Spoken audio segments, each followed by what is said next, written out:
Whether we like it or not, we live in an age where much of what goes on in our daily lives is monitored, collected, and sold to interested parties. Our driving records, our medical history, our internet traffic, and most importantly, our credit information. A mistake on your credit report could cost you money.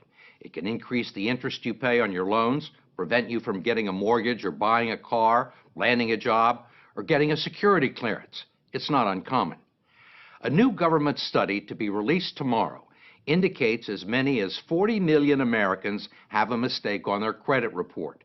20 million have significant mistakes. And our own investigation of the credit reporting industry shows that those mistakes can be nearly impossible to get removed from your record. The story will continue in a moment.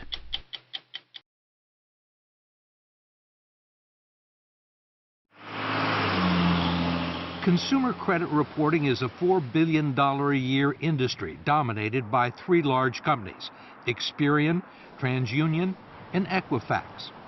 They keep files on 200 million Americans and traffic in our financial reputations.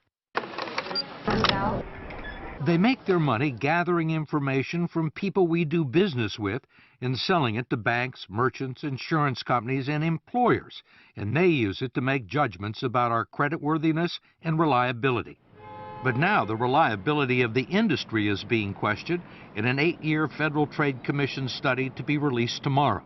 John Leibowitz is the chairman. Here's what we found. Some pretty troubling information.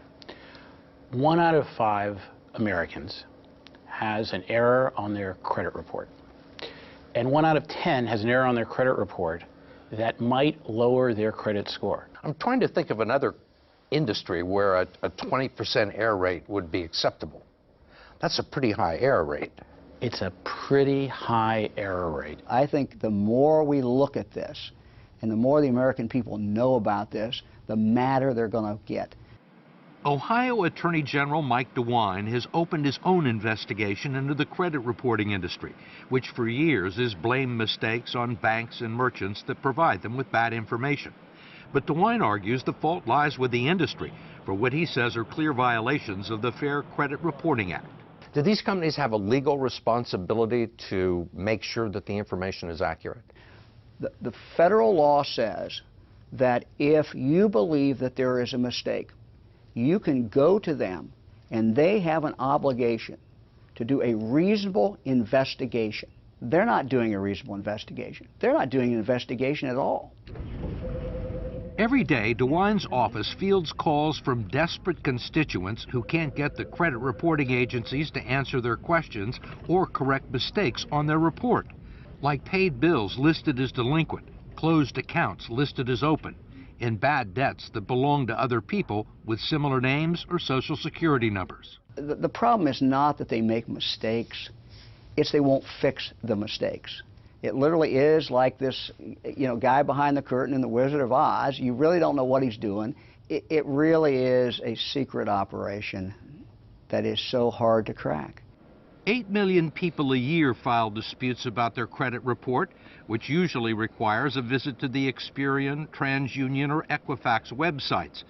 They're primarily designed to sell you premium products, not resolve a dispute, which is what I was trying to do.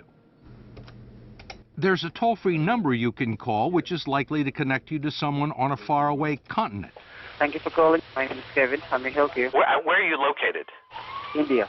India? But regardless of where they are or who you talk to, they won't be much help. Okay, so really, you can't do anything for me. I've just been talking to you for 15 minutes.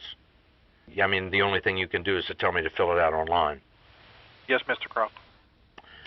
Okay, thank you. Besides the toll-free number, they also give you a post office box address where you can send a letter and documents supporting your claim.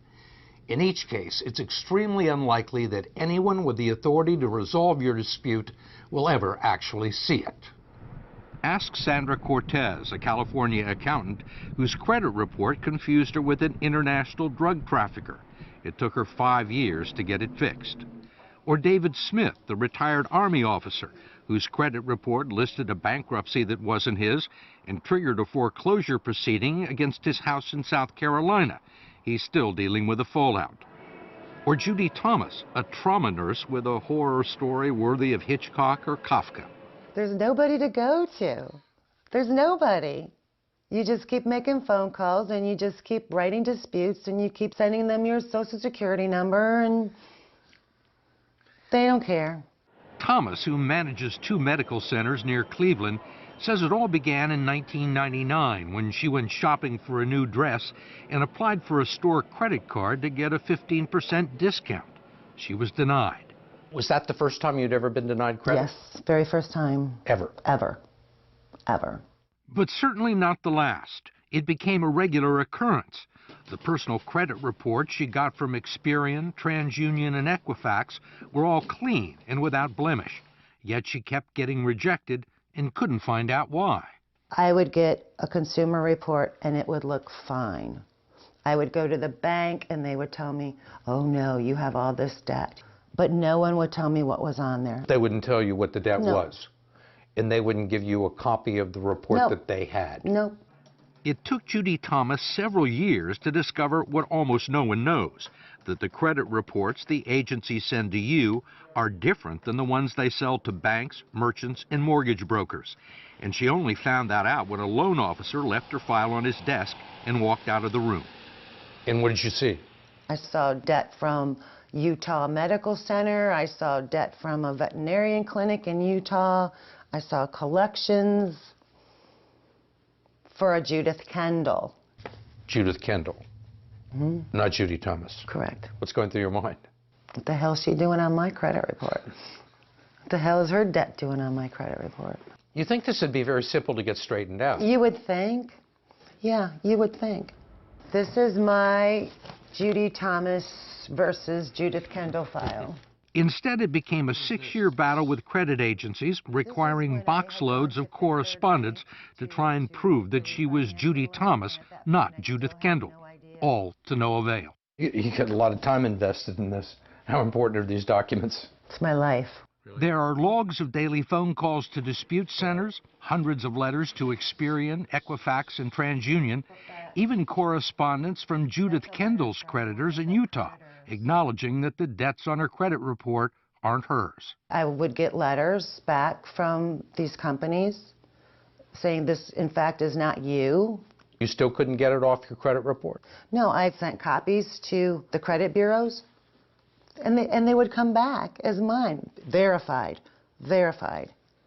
I also hired a local attorney to try and straighten it out. We had everything certified, that this is Judy Thomas, this is where I live. I've never gone by the name of Kendall. I've never even been to Utah, let alone owing a cable company in Utah. And what happened? Nothing. Nothing? Nothing. What kind of problems did this cause for you?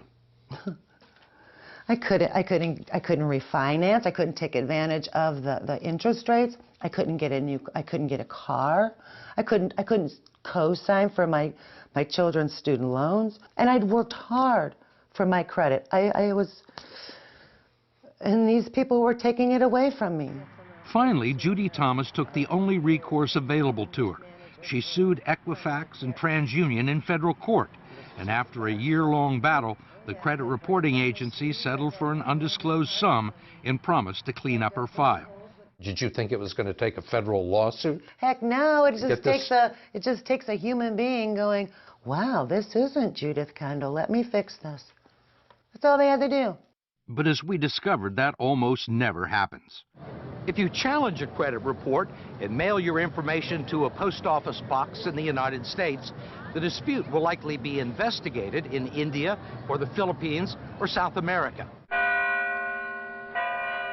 We traveled 5,000 miles to the Chilean capital of Santiago, where we tracked down 3 former Experian employees. Carolina Herrera, Rodolfo Carrasco, and Enzo Valdivia were all dispute agents at Experian's National Consumer Assistance Center, although they say they weren't able to offer consumers much assistance. So if somebody had a problem with their credit report, they would send in a complaint and it would end up with you? Yeah, probably, yeah. So how many of these did you have to do a day? 90. 90. 90, yeah. Did you consider yourself investigators? No, not at all. Did you have any way to investigate these claims? No, we No. didn't. You can call the person. You can't pick up the phone and call them? No. No. Do you have phones? No. No. Could you email them? No. Did you have the authority to say, wait a minute, after looking at somebody's file and say that, you know, this is somebody made a mistake, this person doesn't owe this money? No, we didn't have that power. All they did was read the disputes and reduce them to a 2-digit code like never late or not mine. It was then sent with a 2- or 3-line summary and no documentation back to the bank or department store that furnished the original information. If there was a difference of opinion between the creditor and the person who was filing the complaint, how was it usually resolved in favor of the creditor? Yeah. Yeah. The creditor was always right. Mostly we took for granted the word of the bank. If the bank said, hey, this guy owns $100, so it is. None of us have ever interviewed anybody in Chile from Experian, and we've got a federal court ordering them to bring these people forward, and we're still waiting. Much of what's known about the inner workings of the consumer credit agencies come out of lawsuits filed by Len Bennett and Sylvia Goldsmith, who have subpoenaed company records and deposed employees and executives. They say under the current system, there is no way for people like Judy Thomas to get their problem solved. So all these people who take the time to meticulously document a case that the bill isn't theirs or the bill has been paid, that is never seen by anybody? It's not seen by anyone who considers it in determining whether or not information will be removed from a credit report. It's not forwarded on to the person who has the complaint with you? No, it is never forwarded on. Never forwarded on to the creditor. We can get a jury verdict for $1 million. That's chump change to some of these bureaus. They would rather pay a verdict in $1 million than to actually go in and change the policies and procedures that they have, because that's much more expensive to them. I can say this without qualification.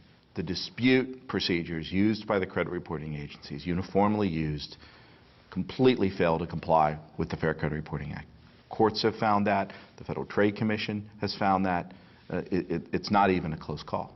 Ohio Attorney General Mike DeWine agreed. I think the industry is a mess, and I think the impact it has on real people is just unconscionable. You think they're breaking the law? I think they're breaking the law. There is no doubt in my mind they are breaking the law.